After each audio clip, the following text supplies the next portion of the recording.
Hello, I'm in a 2013 Nissan Pathfinder, and today I'm going to show you how to add coolant. So first you open the hood, and then this would be the cap to your coolant to the radiator, and then over here, this would be the main one you add to ever. And you want to make sure the vehicle's cool and off when you do any work with these systems, because it's hot and it can build up pressure, so you don't want like poisonous coolant spilling out all over you.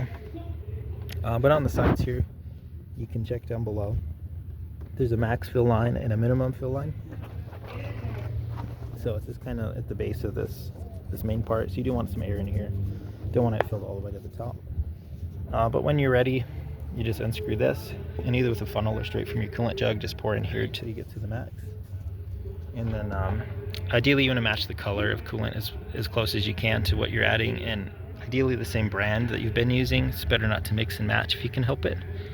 But once that's filled, you don't typically ever add to this, but if you need to check in here, you can open this by pushing it down slightly and twisting about twice, and it pulls right up. This is pretty warm, so this will shoot some coolant at me if I open it.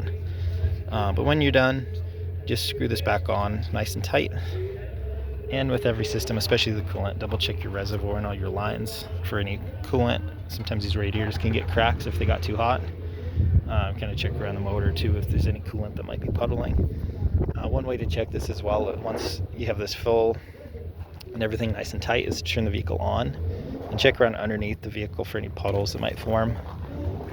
Sometimes there's also water condensation that can do that, so to compare this versus water, you'll have that slight coloration, and you don't want to touch it with your skin, but say you have a glove, you can kind of feel it, and it'll be slightly more slick texture than what water would feel like. But I hope that's helpful. Hope you have a good day.